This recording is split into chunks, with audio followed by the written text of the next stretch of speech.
so you get nothing. You lose. Good day, sir. My mic. What the hell just happened? Okay, let's do that.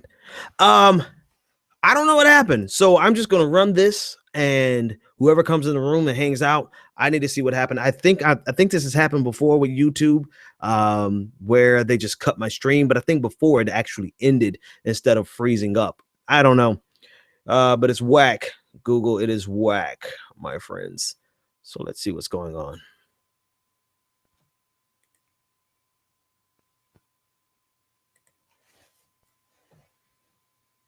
The hell just happened? Yeah. All right. So I am here, and whatever. I'm just gonna play some of my stuff, man.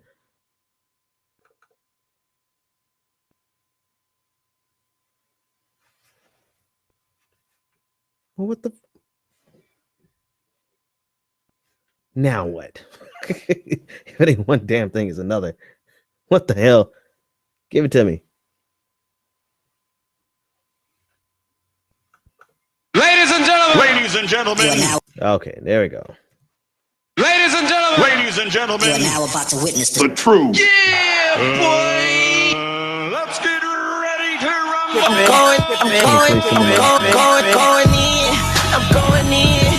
going in. All right. All right, folks, I'm just here testing to see what the hell happened. I think this is the same thing that happened with YouTube before. Looks like my stream is extra fuzzy. So let's see what's going on. Pa-da-pa-pa-pa. I'm loving it. Let's let something play while I keep troubleshooting. You guys are just hanging out. Just hang out with me while I troubleshoot. I've ended the presentation. I could talk about anything, but I just want to figure out what's going on. I think it's just a YouTube thing, but I need to make sure it doesn't happen again tomorrow. So here I am. And until that moment comes, when we, the Americans, are able to accept the fact that on that continent we are trying to forge a new identity for which we need each other, that I am not a ward of America. I am one of the people who built the country. Until this moment. And we are brothers. It's not a question of Jews or Christians or Muslims. We're all in the same boat. We need each other. Love is a condition so powerful. It may be that which holds the stars in the firmament. Until this moment. Love. Until this moment. Love. Until this moment. I come to you today to say that we can build a newer and better nation. Troubleshooting is violent. I say we can do so, that we must do so, and that we will do so. You've tuned in to The Benjamin Dixon Show. Visit us online at www.thebenjamindixonshow.com. Yep. All right. So the stream is okay. The audio is not as good as it should be, but it's streaming. Folks, I have no idea what just happened, but I can tell you this: whatever happened was Google. Because it was still streaming on my end. I just hate when, I haven't had a real problem. When stuff starts falling apart, you want to start I want to start from the drawing board, like just tear everything apart and put it back together and figure out what it is. But honestly, right now, it looks like it was nothing but Google. So just got to have to let it be and live with it.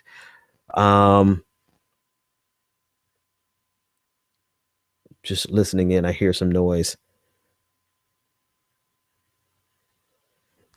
Yeah, so for all the people in the room, thanks for hanging out while I troubleshoot. I don't know what the hell happened, but I can troubleshoot and answer questions at the same time, so we can actually have something going on. So let's just do that. If you have any questions, it doesn't matter on anything, just ask it in the chat room here on YouTube. And I just want this to ride for a little while so I can see what the hell is going on.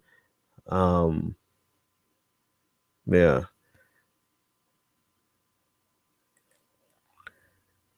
That.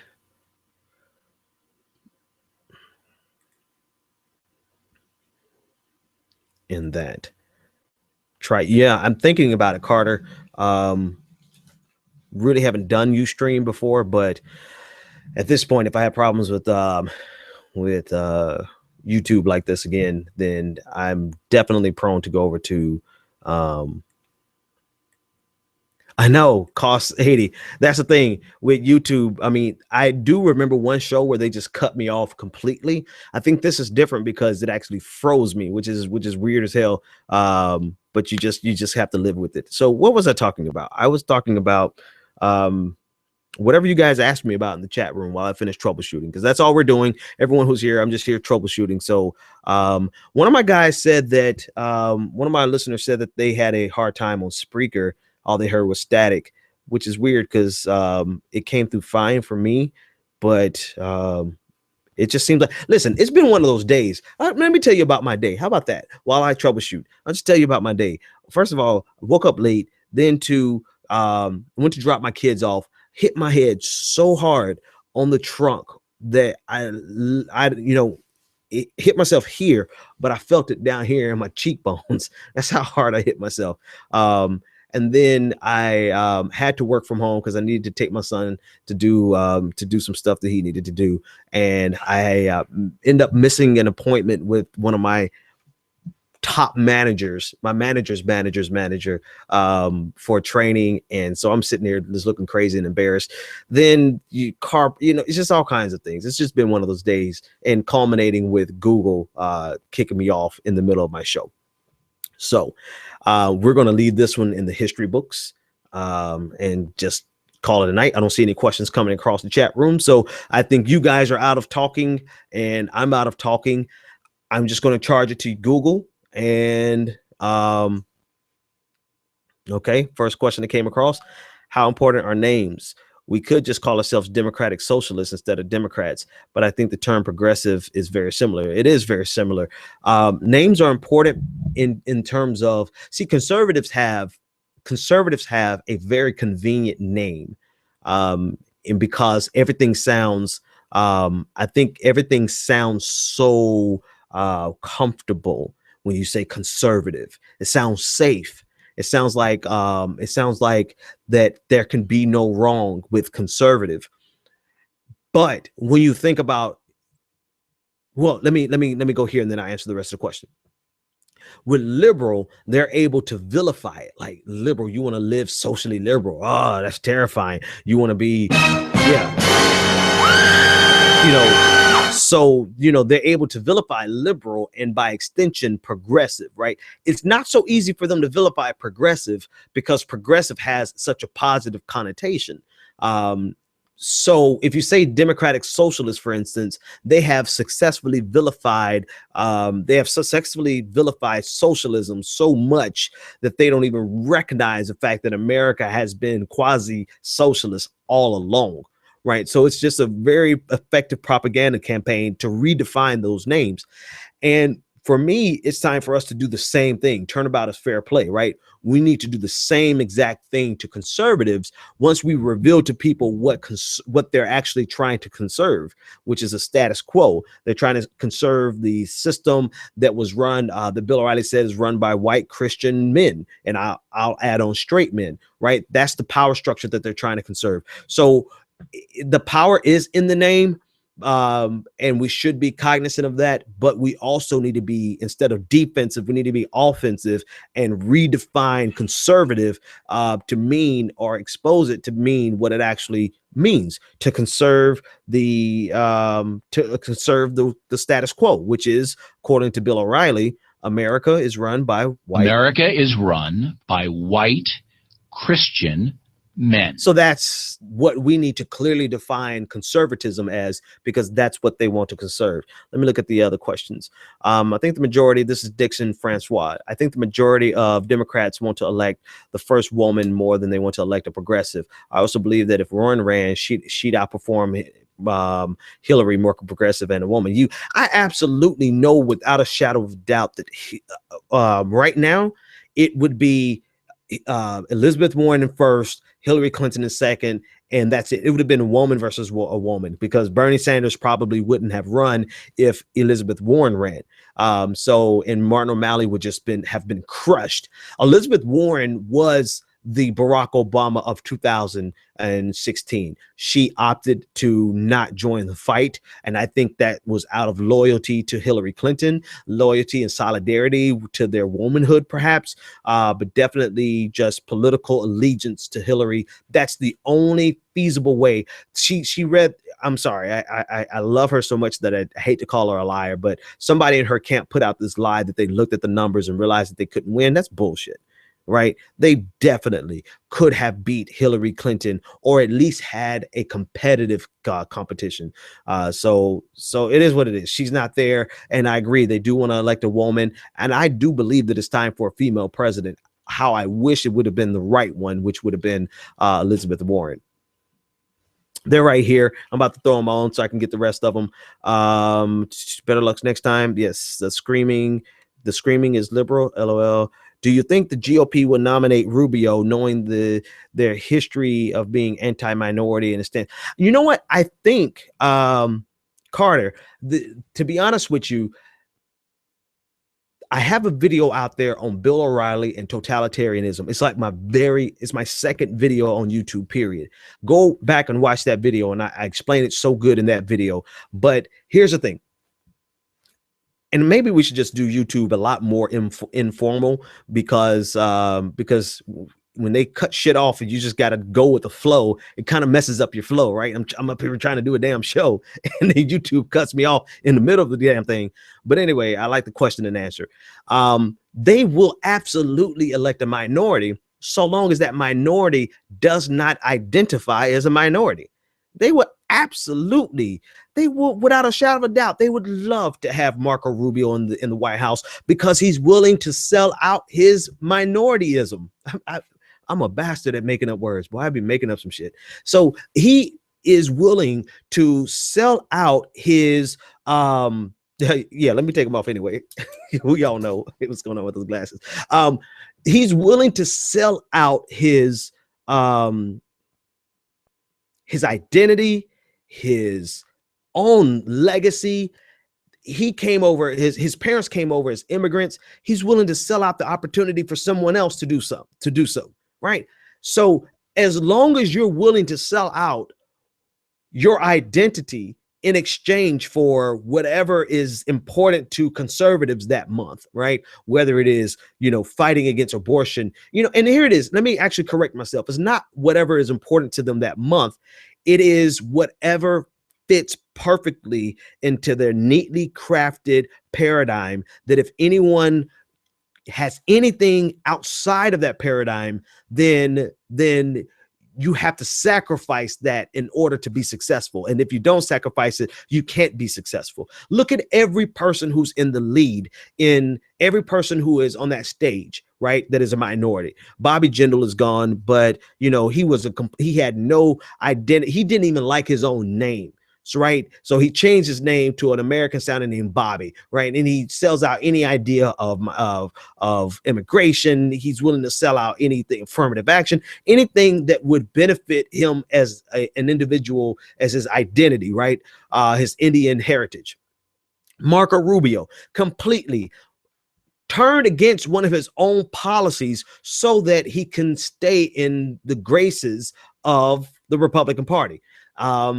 Ben Carson, who is by far one of the greatest switch outs, right? Call him what you want to, but he's a great con artist, right? He realized that he could not get traction in the Democratic Party. So not only did he turn on his political ideology, he turned on his skin, he turned on the very programs that helped him out. He came up on food stamps, he came up on welfare, he came up on all the social safety nets. He was a product of he's a success story of someone born in poverty in America who made it based on all of the steps that we had in the ladder previously.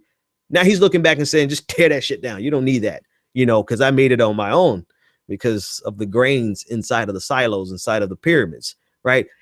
This fool is even willing to sell out his intelligence. Either he has been a complete moron all this time, or he's willing to play dumb just to cater to the ignorant vices of the base.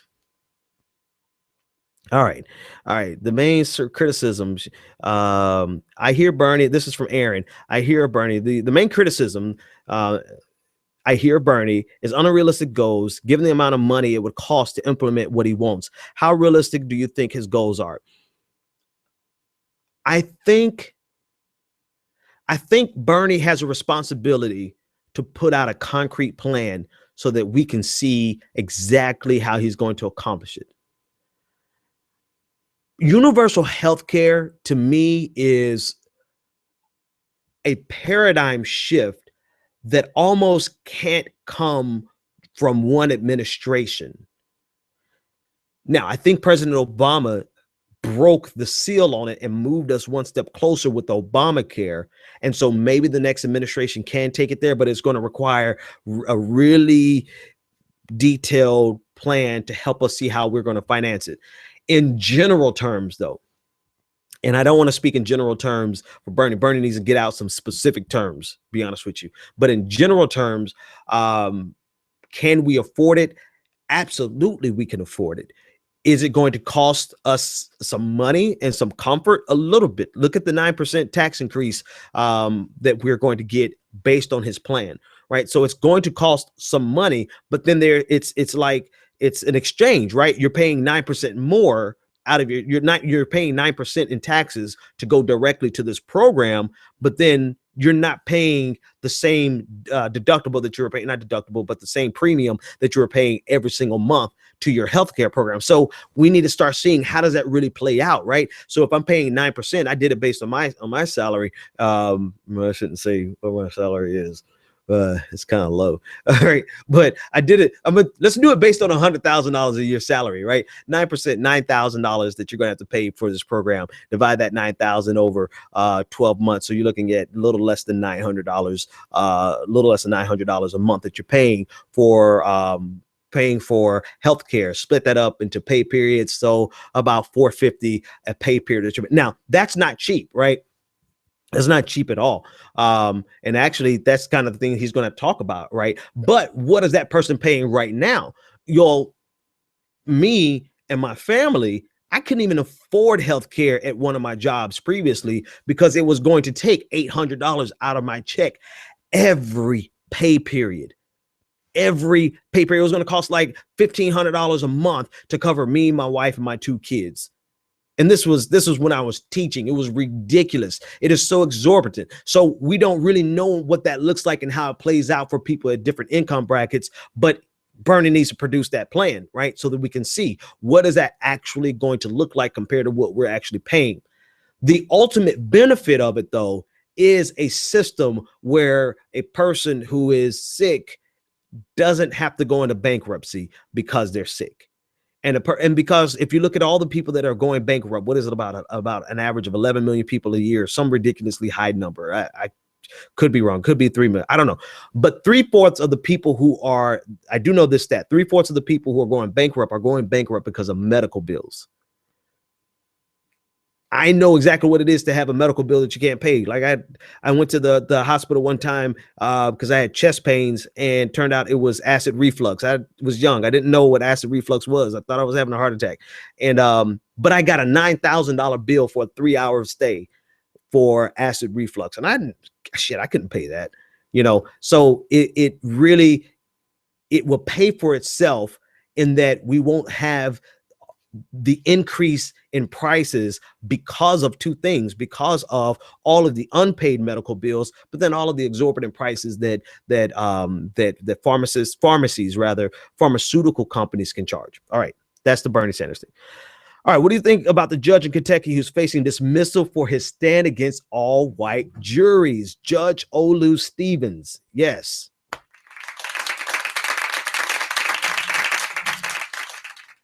Judge Olu Stevens, I want to salute him. I've actually, I've had the pleasure of getting to know him a little bit since I did a video on him a couple of months back. This is the same judge that got in trouble for criticizing or expressing his concern with a victim statement that said that they fear all black men now.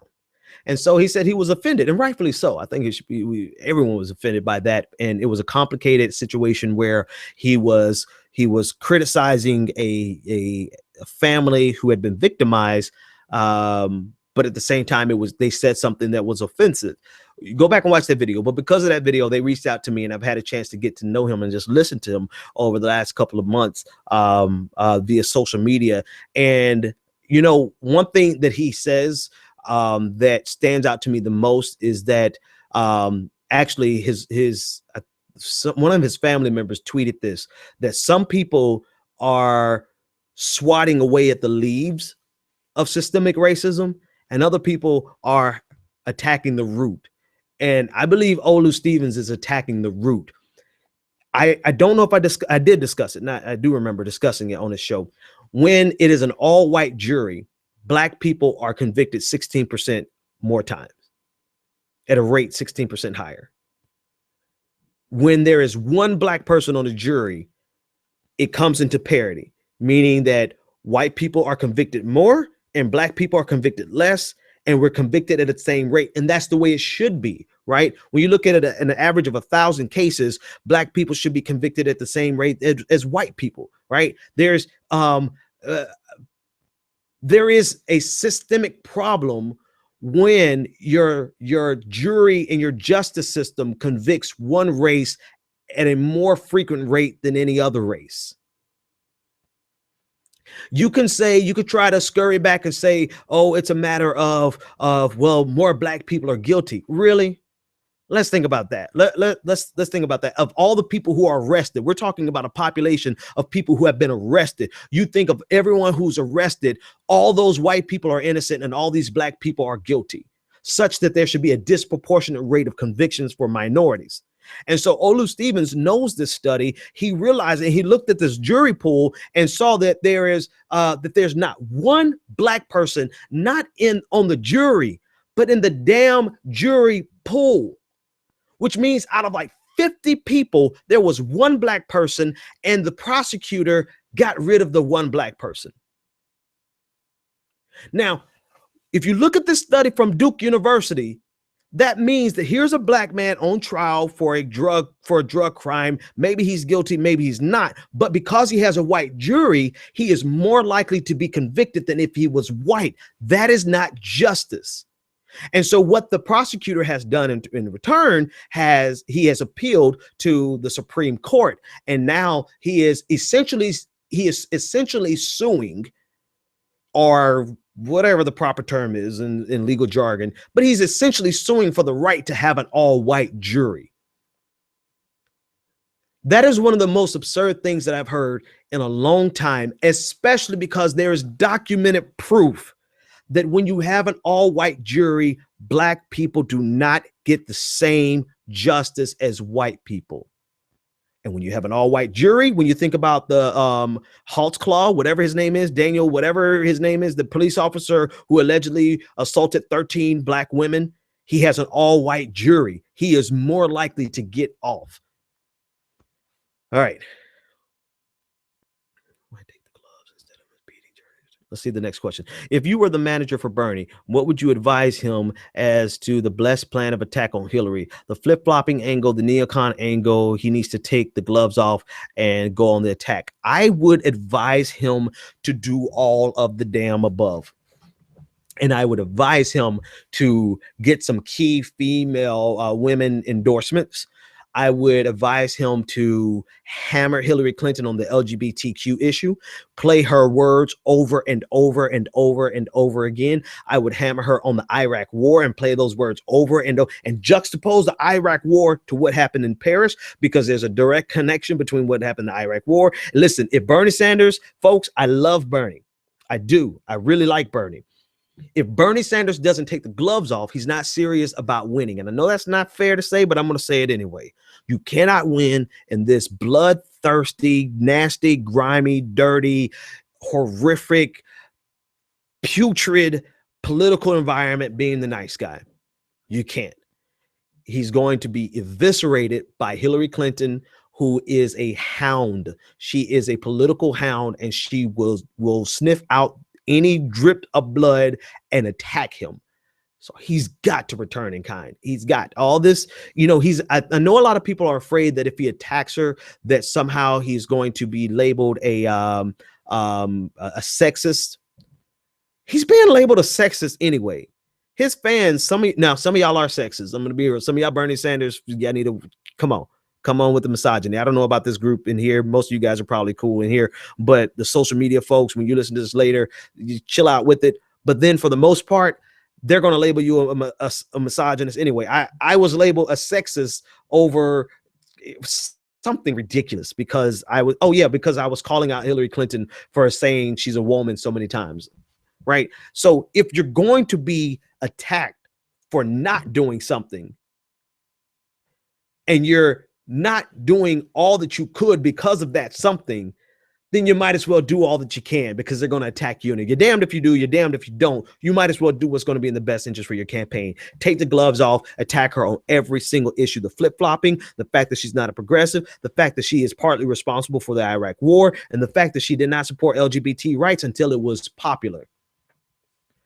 And then he needs to go to all the black churches and he needs to connect with them and just hammer home every single Sunday. I don't know if he's doing that yet, but every single Sunday he needs to be in a black church across the United States of America. All right, let's read them.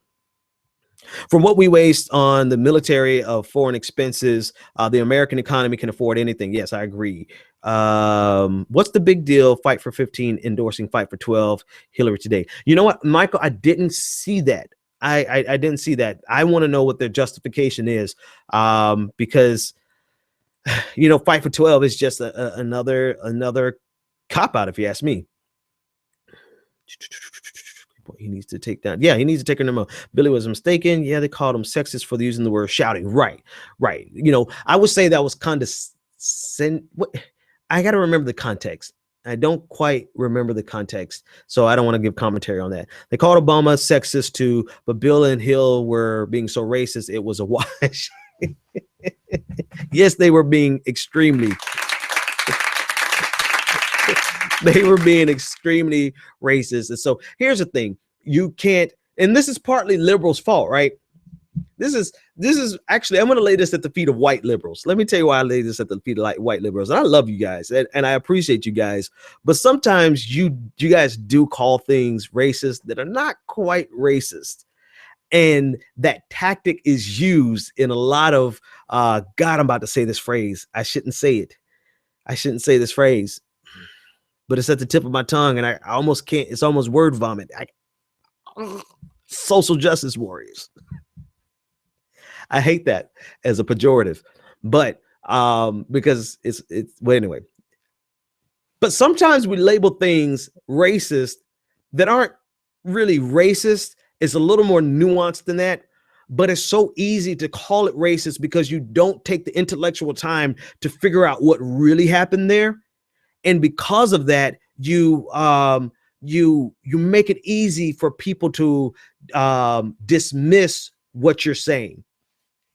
And because of that, now it's a standard tactic where if I don't like somebody, I'm going to call them a racist. Or if I don't like somebody, I'm going to call them a sexist. Or if somebody says anything to criticize me, I'm a racist or a sexist. Now, the reason I love you guys, you white liberals, is because you do make it easy.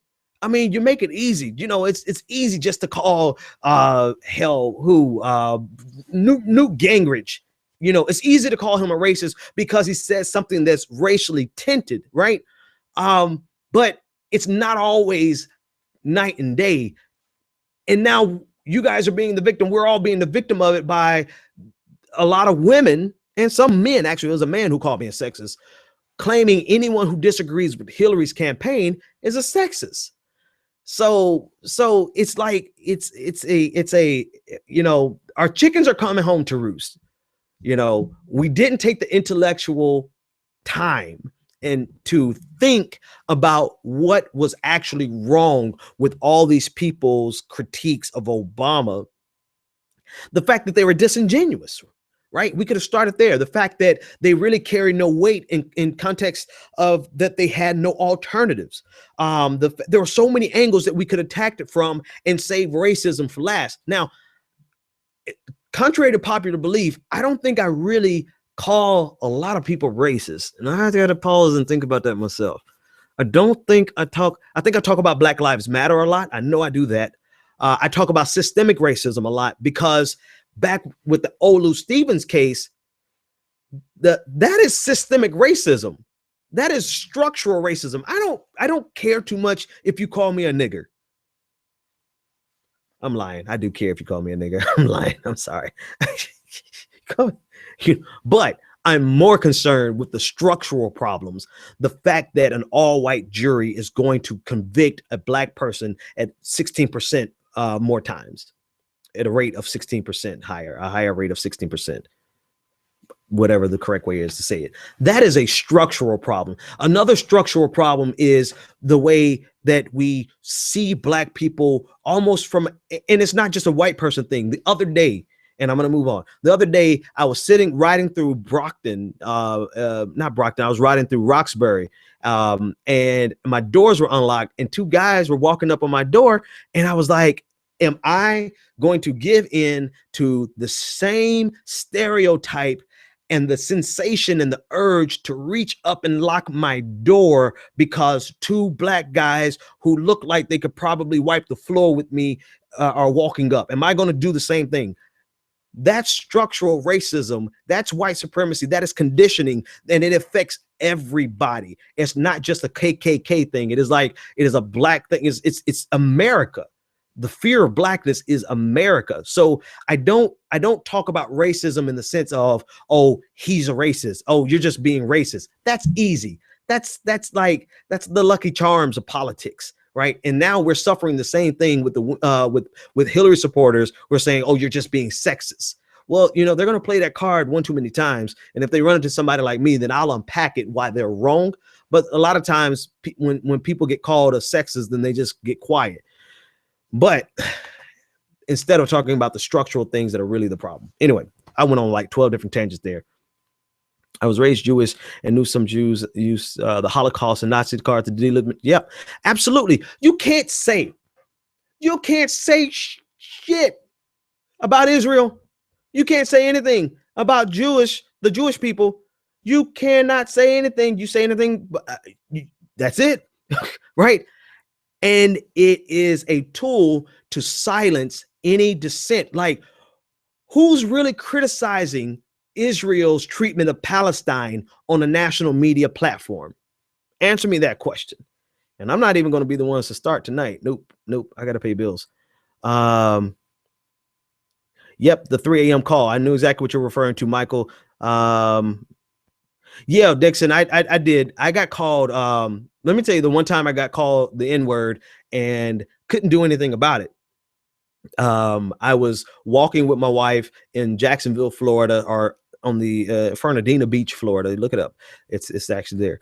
And we were walking, getting a little, exercise in, and this truck, I promise you, it's a classic thing out of A Time to Kill. This truck full of rednecks came driving by and threw a freaking beer bottle out the window at us and yelled, "Nigger!" And I'm like, what the hell just happened? And I looked at my wife, and my natural inclination was to flip them off and cuss and throw something. But I realized there was 3 dudes in that car, and it was just me and my wife, and I'm far from home. And I don't even have a bike. We can't even pedal away really, really fast. So we were screwed. You know what I did? I said, you know what? Turn our asses around. We walk back home. And every time I walk thereafter, I make sure I carried a little protection with me. But, it happens. It happens in America still for some reason. I did see, Dixon, that. And, but I didn't get any more information on it. I need to dig into it a little more. It was kind of wild. And I don't know the context or what the follow-up was. Paul Weedman said, who is criticizing Israel donations? AIPAC? I honestly don't know. I honestly can't tell you who is giving a meaningful critique of Israel and the influence of the Jewish lobby here in the United States of America. Because let's be fair, right? If we're going to be fair, you know, I'm going to criticize Black Lives Matter. I'm going to criticize the civil rights movement. Hell, if Dr. King was alive, I'd probably find some criticism of him. And I expect people to find criticisms of me, right? And I criticize myself. Nobody is perfect. And the fact that you can't find a lot of meaningful critique of the Jewish lobby tells you the efficacy of silencing people. And people begin to self-censor out of fear of what would happen. Now, I'm not a conspiracy theorist. I don't really know a whole lot about the Jewish-Palestinian conflict. I know enough to give commentary on it, but I also don't know. I guess maybe I'm just self-censoring myself. Maybe I'm a victim of what I'm saying, because it's like you can't talk about certain things. So I'll talk about the fact that we can't talk about it and make that the conversation. But I don't know anybody on a meaningful level who's giving critique of the lobby and the money influence and the control. I do know people on a personal level. I do know people that I run with and I debate with, some ladies that I debate with who are fierce, like they will whip your ass in a debate. They give Israel hell all the damn time. But I'm talking about on a national level. I really don't know anybody. There's the All Lives Matter crowd on the whole Syrian refugee. Where's the yeah, that's a good question. I don't know where they are. I was born Jewish and I go hard, criticize Israel. I've had family relatives not want to have Thanksgiving with me after that. Shelly and yes, Sheldon. Paul is referring to Sheldon Adelson. I can't get that word. The Sheldon Adelson. That is a powerful dude, and not just him, just across the board. There's a lot of power there. On Real Clear Politics, Hillary is beating Bernie in South Carolina 70 to 18%. Do you think Black folks have an issue with Bernie? I'm going to say this. And if you want to cut the video, if you want to download the video and cut this up and send this around, damn it, I'll say it. Fuck it. There are too many Black people in the damn tank for Hillary Clinton. They have been so. And not just for Hillary Clinton, but for the status quo power structure of the United States of America, because they've gotten theirs, right? They're in political power. They've got their $180,000 a year salary. They're politically successful and they can convert that into speaking engagements and become wealthy. And so you have a lot of people who control the reins of the Black community who are just simply bought and purchased by Hillary Clinton and by the Democratic Party. Because of that, you don't see anyone able to get traction in the Black community except for Barack Obama, because he's Black. In 2008, 2007, during the campaign cycle, all of those Negroes, I don't think I knew a single one who came out in favor for Barack Obama first. They came out in favor for Hillary Clinton first. Now, they didn't owe Barack Obama any allegiance. And I'm not saying that because he was Black, they had to align with him. But I want you to understand the context of their relationship to Hillary Clinton. Hillary Clinton represents the Democratic machine. And so if they wanted to stay in good with the Democratic machine, then they needed to be on Hillary Clinton's side. So who is this skinny, tall dude coming from Chicago who hasn't even been in Congress for, a full 6 years? So, it just Pac-Man your microphone. I'm just saying. Yeah, Pac-Man did. I got you. But still, okay. Let me stop reading the comments so I can finish this. They had to stay in good with the Democratic machine so that they can get all access to the political capital that they needed, so that they can get access to administrative jobs. They were vying for power, and they bet on Hillary Clinton, and they bet wrong. Well, this time around, it's like they don't see anybody else. There's no Black savior coming along. There's no Barack Obama. All there is the machine. And this is what a lot of people are seeing, right? This is the frustration to feel the burn. All that's left is the damn machine, and it's sucking all the air out. And so all of the normal avenues that a candidate could get access to the Black community have been sucked right up by all of these guys who've been bought and sold by Hillary Clinton, by the Democratic machine. And just in case, even if I was making an allusion to slavery, which I'm not, but just in case you thought I was, keep in mind, there's plenty of white people being bought and sold by the same party system. So I'm not making a cheap allusion to slavery to say that Hillary Clinton is a slave master and they're the slaves. No, that's cheap. I don't need that. What I am saying is that Hillary Clinton is the Democratic machine.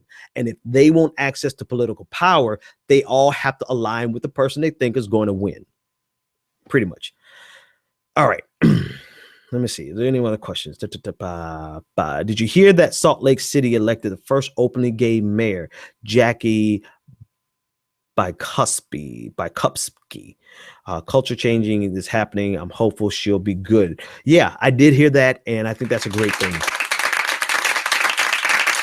And I'll be honest with you, because what the hell? I'm not making no money doing this, not for real. I'm doing this, I get a little change here and there from YouTube. So I can say whatever the hell I want to say.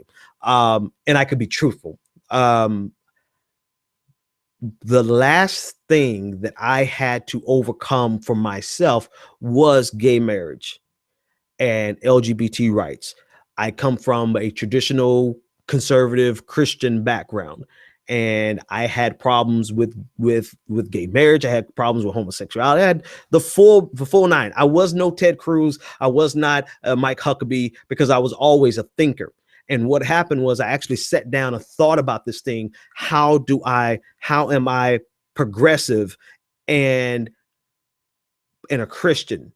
And inside of that thought process, it answered a lot of questions. And I realized that I should absolutely be for marriage equality, because if I have access to live my life the way I want to live it, then surely everyone else could. What do I look like as a decent human being wanting access and rights in a system that I'm not granting, or I'm fighting against someone else having it? And from that perspective, I realized that, anyone who's fighting against gay marriage, you're fighting to keep something away from everyone else that you get and you take for granted. And that's hypocrisy. And one thing I can't be is a hypocrite, at least not on that. But I said that to say culture is changing because people like me, we're changing. Slowly but surely, we're changing, we're maturing, we're growing, and we're realizing that, one, somebody else's sexual life is none of our business, right? Who cares what other people do in the privacy of their home? Who cares what people do in the privacy of their jobs and their networks? If that's who they are and that's who they want to be, and that's where they were born. However, that's them. Let them live their life, because I want to live my life. And so slowly but surely, people like me who were soft bigots, right? We weren't out there trying to we weren't marching. I never marched with anybody on the anti-marriage equality side. So I was a soft bigot in the sense that I just personally was like, this, that, and the other. Now that people with sense who sit down and think about this and really rationalize, culture around us is changing very quickly, much more quickly than we anticipated. And so things are moving at a lightning speed pace. And so the fact that Salt Lake City, Utah has made those changes, an openly gay mayor, I think that's a really big thing. And if you notice, there's a poll. This is how tough it's going to be for Bernie Sanders. There's a poll that says that America would vote for an openly gay person for president before they would a socialist.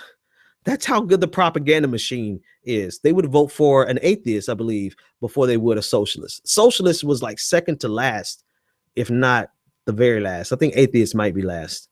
Anyway, it escapes me right now. I'm hearing a couple of comments. If you ran into Ben at a bar one night, would you buy that dude a beer? Patreon.com/ make that happen virtually. Hey man, what's up? I appreciate that. Wait a minute. Quantum Samurai, you can't be saying goodnight before me. I'm out here grinding. Let me answer this last question for Omni.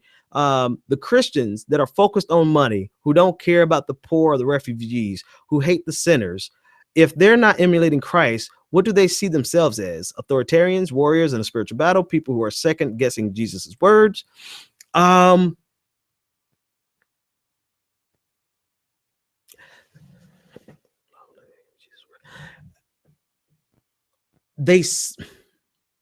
I'm gonna be honest with you.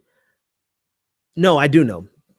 Chapter 11 in the book, I believe, discusses, and I'm going to go to bed after this too.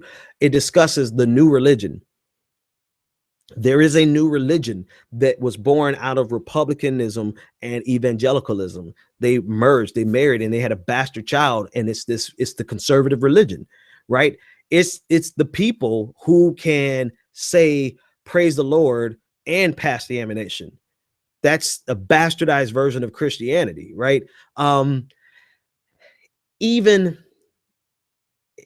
taking into context all of the violent scriptures in the Old Testament, that's still a bastardized version of Christianity, right? So it is a convenient religion that focuses only on money, that focuses only on the free market, that focuses only on gay marriage and opposing abortion, but do nothing for people who are hopeless and helpless and homeless, and turn away refugees. So it's this bastardized version of Christianity that constantly, you have to understand, bigotry is the next best thing next to sex. And let me explain this and I'll let you guys go.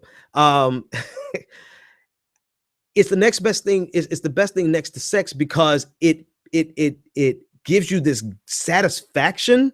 It has to be a chemical response that's happening in your body where you're opposing somebody and you feel like that somebody is evil and you feel like that somebody is dirty and you feel like that somebody needs to go to hell, and you get this gratification inside of you that makes you think that you've actually done something, and you've had a preacher and a politician telling you that something that you did was good.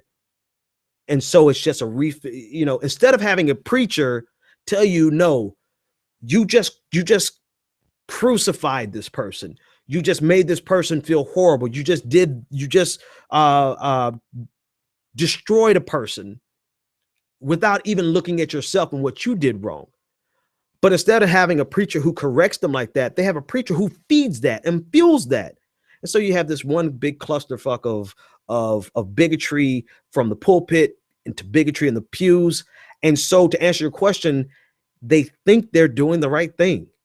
They honestly think they're doing the right thing because it's feeding that special place inside of them that they get their kicks off of opposing and having an enemy. It is that it's that persecution complex where they feel like this enemy has to be destroyed. That is the conservative religion, and you don't have anybody who's correcting it. And you have idiots like Joshua Feuerstein, who is fueling and making money off of it. I mean, Joshua Feuerstein, I'm going to bed after this. Joshua Feuerstein started in an entire national issue over a lie. Starbucks never had Merry Christmas on their cups, but because he played directly into that itch that people have, that bigoted gene that people have, that they get their rocks off on I don't want to say stupidity, but on bigotry, he was able to make a national and international issue off of a lie without people ever stopping to ask the simple question, did Starbucks ever have Merry Christmas on their cups? Long way to answer your question. They think they're doing the right thing because they're getting a sense of gratification from it. But that gratification is deceptive. It feels good, but it's wrong. Because the difficult thing to do is to confront your own inner bigotry and realize I'm treating one of God's creations as less than human. All right, folks, I think we got a good 20, 40, 50 minutes. So like I said, I just did this to test it out. I probably cut some of this up because you guys asked great questions. But I'm out this biatch. Holla at you later. No, I don't want that one. I'm gonna do this. So you get nothing. You lose. Good day, sir.